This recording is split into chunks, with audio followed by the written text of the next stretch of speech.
Welcome back everyone. नमस्ते सभी को। आज घटस्थ योगा श्रृंखला महर्षि घिरंड में हम वज्रोणी मुद्रा के बारे में जानने के प्रयास को जारी रखेंगे। महर्षि घिरंड ने यह भी बतलाया है कि इंद्रिय सुख लोलुपता अत्यधिक रहने पर भी, अर्थात इंद्रिय सुख के पीछे भागते रहने पर भी इस मुद्रा के अभ्यास से सभी प्रकार की सिद्धियां प्राप्त हो सकती हैं। चलिए अब वज्रोणी मुद्रा की विधि समझते हैं।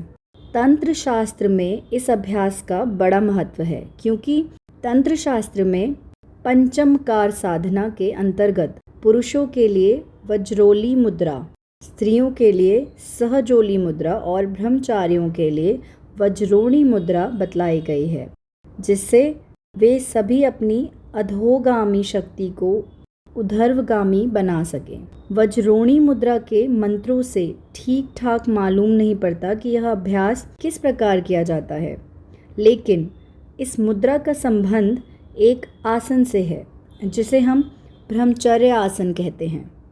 ब्रह्मचर्य आसन में सबसे पहले पैरों को सामने फैलाकर बैठ जाते हैं और हथेलियों को नितंबों के समीप रखते हैं। अंगुलियां सामने की ओर रहती हैं। भुजाओं पर बल डालते हुए शरीर को भूमि से ऊपर उठाते हैं। पैर सीधे एवं जमीन के समानांतर रहने चाहिए और संपूर्ण शरीर हाथों के सहारे संतुलित रहता है।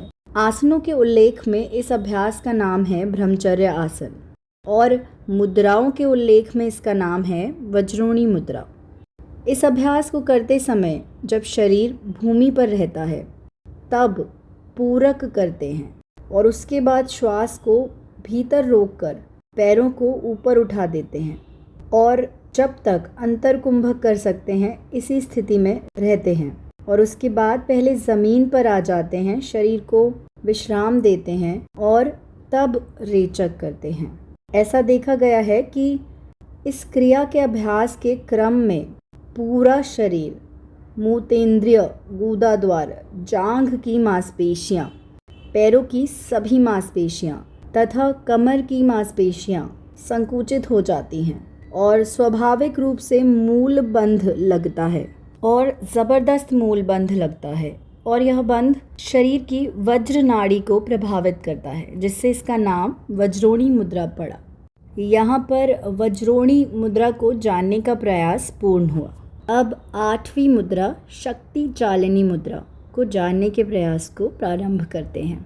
महर्षि घिरंड कहते हैं कि शक्ति चालिनी मुद्रा के अभ्यास को तब तक करना चाहिए जब तक कुंडलिनी शक्ति ऊपर की ओर ना उठ जाए। महर्षि घिरंड अपने शिष्य राजा चंड कपाली को समझाते हैं कि मूलाधार चक्र के क्षेत्र में आत्मशक्ति का निवास कुंडलिनी के रूप में है और यह आत्मशक्ति एक सर्पिणी के रूप में 3.5 कुंडल मारे स्थित है। यहाँ तक सुनने के लिए धन्यवाद। अब कल जारी रखेंगे।